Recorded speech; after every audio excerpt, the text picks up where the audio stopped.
అందరికీ నమస్కారం. కుబేరుని జన్మకథ విన్నవారికి సంపదలకు లోటు ఉండదు. కుబేరుడు సంపదలకు అధిదేవుడు.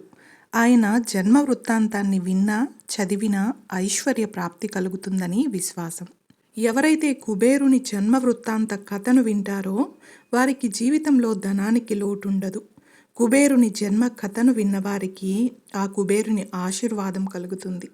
ఈ కథను పూర్తిగా వినడానికి ప్రయత్నించండి.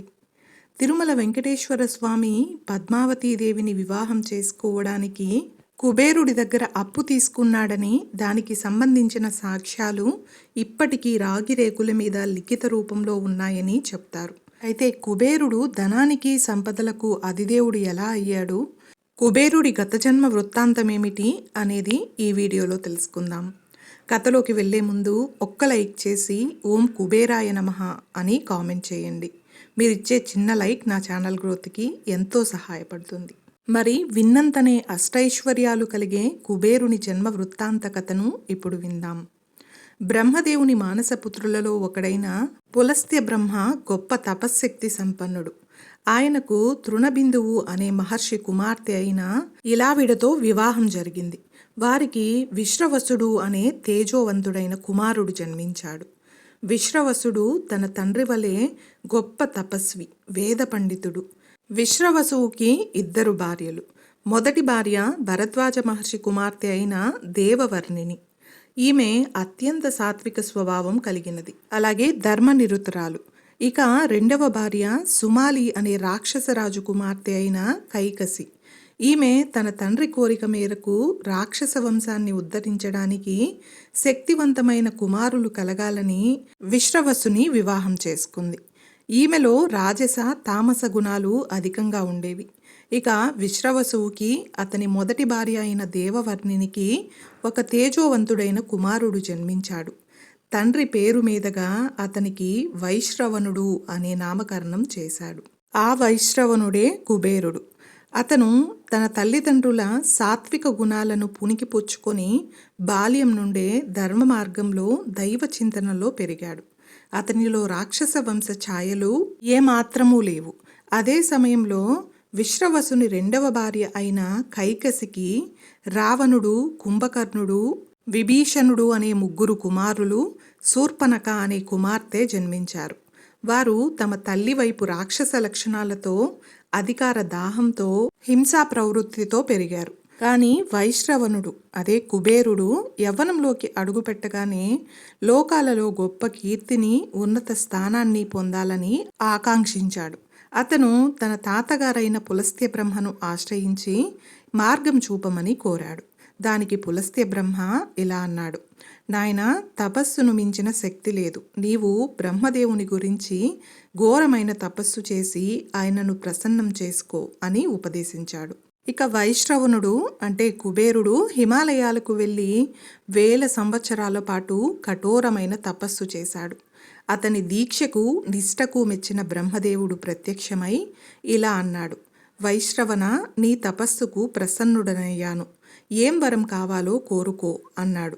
దానికి వైశ్రవణుడు: పితామహ, నేను లోకాలకు హాని కలిగించని ధర్మాన్ని కాపాడే గొప్ప పాలకుడిగా ఉండాలని కోరుకుంటున్నాను. నాకు అష్టదిక్పాలకులలో ఒకరిగా స్థానం కల్పించి సకల సంపదలకు అధిపతిగా, యక్షులకు, గంధర్వులకు రాజుగా ఉండే శక్తిని ప్రసాదించు అని వినయంగా కోరాడు. ఇక బ్రహ్మదేవుడు అతని నిస్వార్థమైన కోరికకు ముగ్ధుడై తదాస్తు అని పలికాడు. నీవు కోరినట్లే ఉత్తర దిక్కుకు అధిపతిగా, దిక్పాలకుడిగా ఉంటావు. భూగర్భంలోని నవనిధులకు, సకల సంపదలకు అధిపతిగా, కుబేరునిగా ప్రసిద్ధి చెందుతావు. యక్షులకు రాజై యక్షరాజుగా కీర్తించబడతావు. నీవు నివసించడానికి విశ్వకర్మ నిర్మించిన స్వర్ణమయమైనటువంటి లంకా నగరాన్ని నీకు ఇస్తున్నాను. నీ ప్రయాణానికి గాలిలో ఎగరగల పుష్పక విమానాన్ని కూడా ప్రసాదిస్తున్నాను అని వరాలిచ్చాడు. ఆ రోజు నుండి వైశ్రవణుడు కుబేరుడయ్యాడు.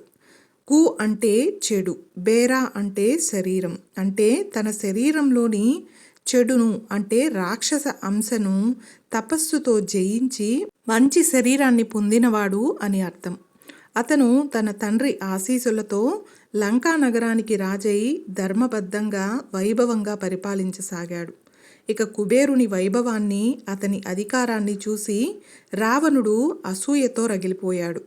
తన తల్లి కైకసితో కలిసి, అమ్మా, మన అన్న అయిన కుబేరుడు దేవతలతో సమానంగా వైభవంగా లంకను పరిపాలిస్తుంటే మనం రాక్షసులుగా అడవిలో జీవించాలా?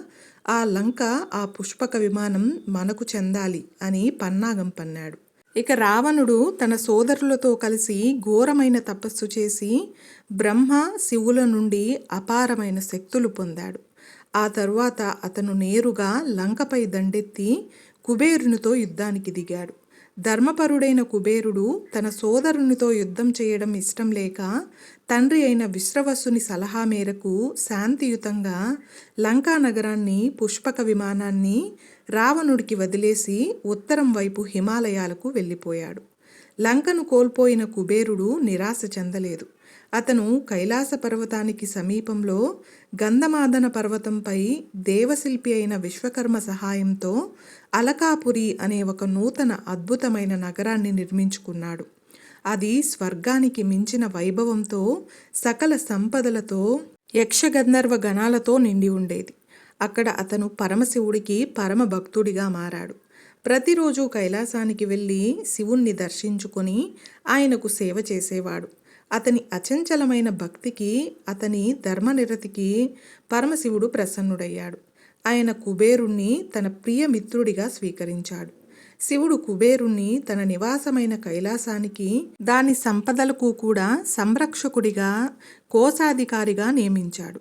ఈ విధంగా కుబేరుడు శివుని అనుగ్రహంతో తన పూర్వ వైభవాన్ని మించిన కీర్తిని, అధికారాన్ని పొందాడు.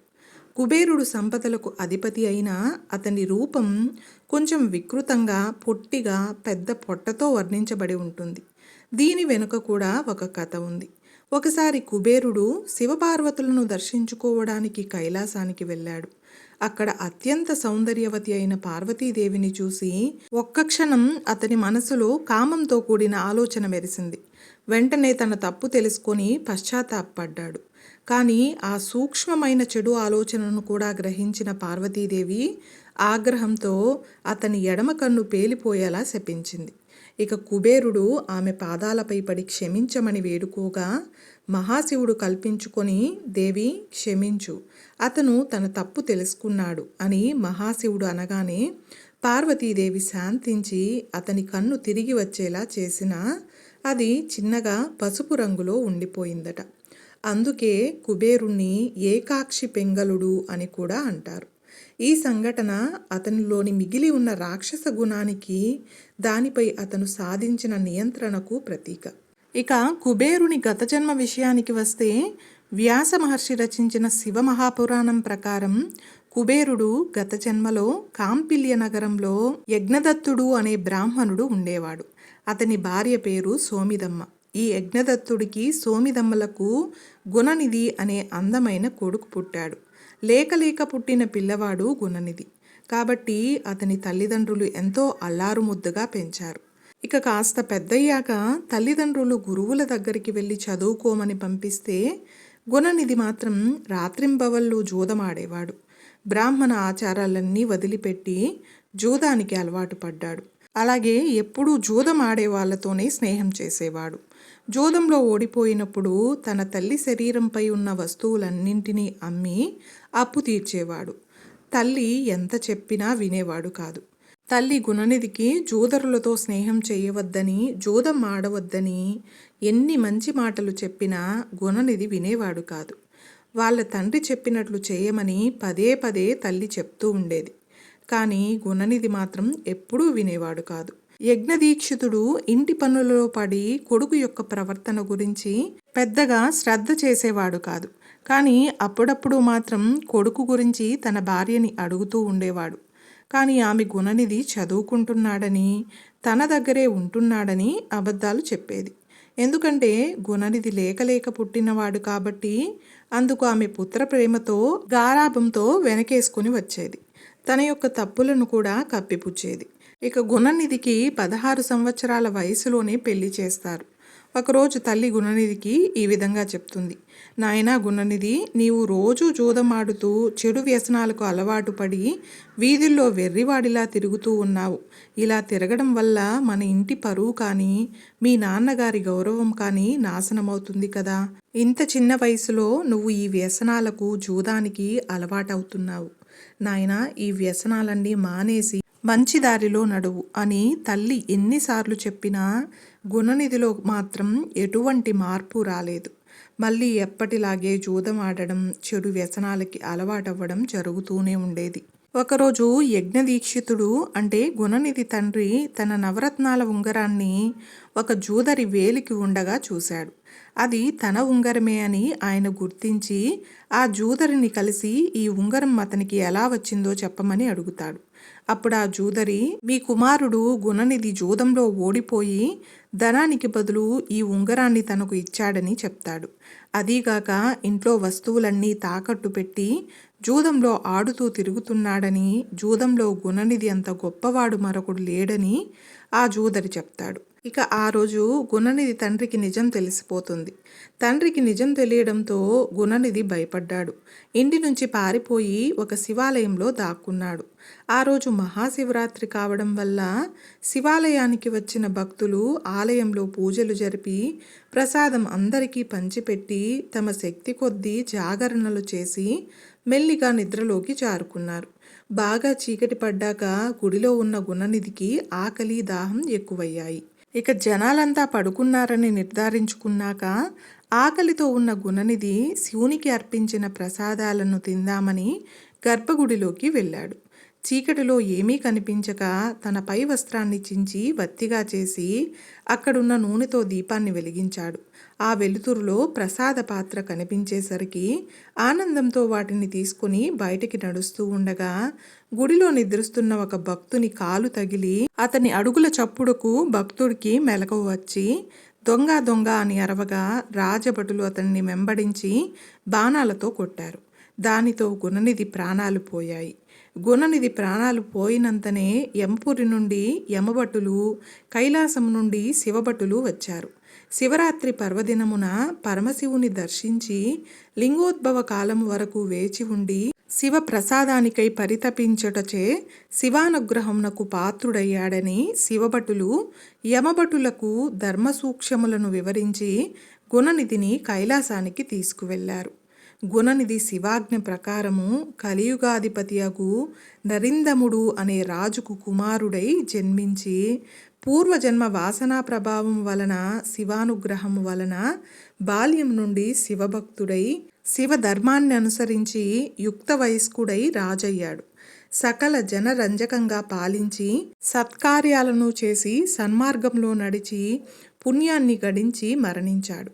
ఆ బ్రాహ్మణ జన్మ తరువాత కుబేరుడు తదుపరి జన్మలో విశ్రవసుడు దేవవర్ణినులకు కుమారుడిగా జన్మించాడు. వారు తమ పుత్రుడికి వైశ్రవణుడు అని నామకరణం చేశారు. వైశ్రవణుడు 1000 సంవత్సరాలు తపస్సు చేసి బ్రహ్మను సంతోషపెట్టాడు. ఆ తర్వాత అతను యక్షులకు రాజుగా, దిక్కులకు రక్షకుడిగా, సంపదలకు అధిదేవుడిగా పేరు పొందాడు. ఇది కుబేరుడి కథ. చూశారు కదండి, ఈరోజు మనం కుబేరుడి జన్మ వృత్తాంతం గురించి తెలుసుకున్నాం కదా. ఈ వీడియో మీకు నచ్చినట్లయితే ఒక్క లైక్ చేసి నా ఛానల్ని సపోర్ట్ చేయండి. ఇంకా మరెన్నో ఇంట్రెస్టింగ్ వీడియోస్ కోసం నా ఛానల్ని సబ్స్క్రైబ్ చేయండి. అలాగే పక్కనే ఉన్న బెల్ ఐకాన్ క్లిక్ చేసినట్లయితే నా లేటెస్ట్ వీడియోస్ మీ వరకు వస్తాయి. Thanks for watching.